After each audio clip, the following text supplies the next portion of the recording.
I'm going to do a quick demonstration of validating.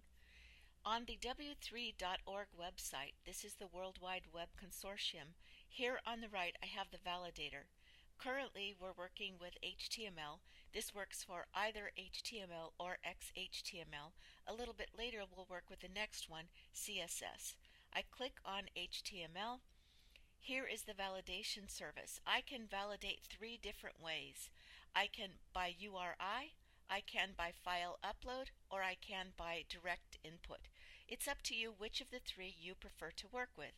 First, let's try by URI.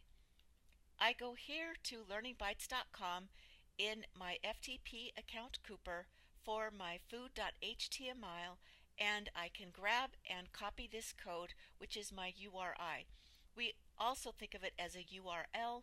From a literal perspective for code, it's the URI, which stands for the Uniform Resource Locator.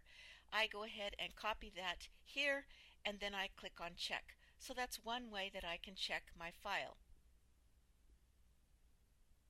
It takes just a second for that to upload.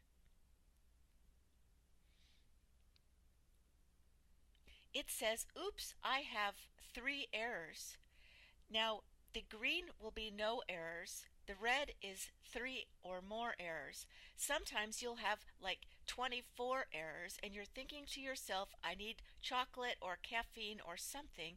But in reality, don't panic, because oftentimes there's one thing that you can do that knocks out 20 errors, because that one thing is above the other things and they are not running because XHTML and HTML are a top-down read.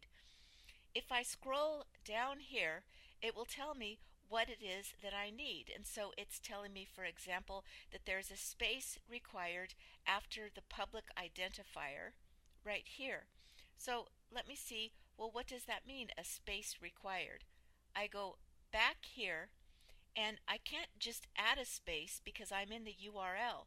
So what I can do is I can go back into my text edit or notepad, I can make the correction, I can upload it, etc. and see. Or what I can do is something a little bit different. I can say, you know what, I'm going to backspace here. Instead of validating by URI, I'm going to validate by direct input, or I'm going to validate by file upload. Well, if I validate by file upload, I can search onto my computer and I can go to where it is on my computer that I have my file. In my case, I have Cooper, I have food, and I go ahead and upload. And now, look at, I'm all of a sudden passed. The reason that I'm passed now and I wasn't passed with my URI is because the way that Firefox may have been presenting showed that I had extra space. So when I directly upload my file, I have no errors. Another possibility is I can just say I want to validate by direct input. So underneath here, I have the code for my file. I'm going to Command or Control A, Command or Control C. I go here and I simply enter all of my code in by pasting it in, and then I go ahead and checked. And once again, I'm fine. I do have one warning, but my warning has to do with something related to changes in XHTML that I'm not concerned about for moving forward with HTML.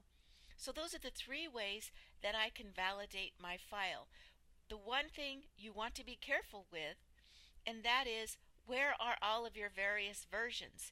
If I copy and paste all of my code in here and then I make corrections to it so that I can get it to validate, because I can make a correction and revalidate, make a connection and revalidate, I have to make sure then I take that code and put it back in my file.